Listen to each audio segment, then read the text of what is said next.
What's going on, you guys? Welcome back to another Green Tea Chronicles entertainment news.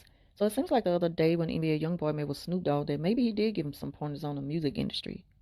And since then, NBA Youngboy's reactivated his Instagram page, and he's been a bit more vocal about the issues dealing with his contract, which looks like is a 360 deal.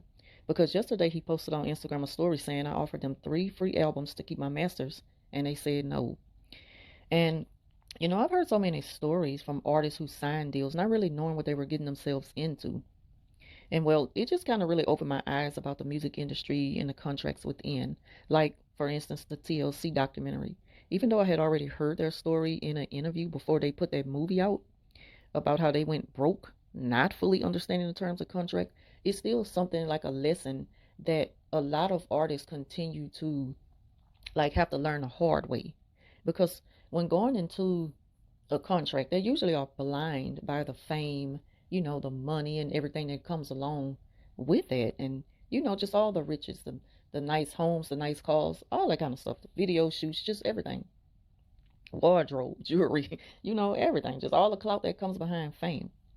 But NBA Youngboy is one of the best top rap artists in the industry right now, and there's no doubt that he is worth millions. However, the people behind him are the ones who are always going to have their hands out and pretty much be getting double the amount, which most of the time it leaves the artists wondering, well, why are they making way more than I am, and I'm the one that's doing the producing, and they find themselves at that point kind of overproducing in order to make the money, make their money make sense, if that makes sense to y'all. But um a lot of times the artists, they just don't have the right people by their side when they be going into these contracts, and they don't know what they're signing. And the messed up part about it is the contracts, the contractors, they don't really care.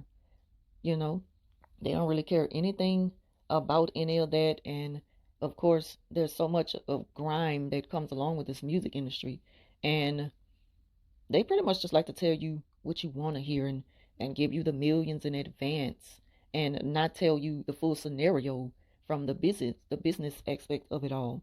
So it just makes me think that that conversation that he had with Snoop the other day had a lot to do with him giving him advice about the music industry and probably other things as well, dealing with the whole Jay Prince situation. But you know, hopefully it's not too late for him to renegotiate his 360 contract and come to a peaceful agreement.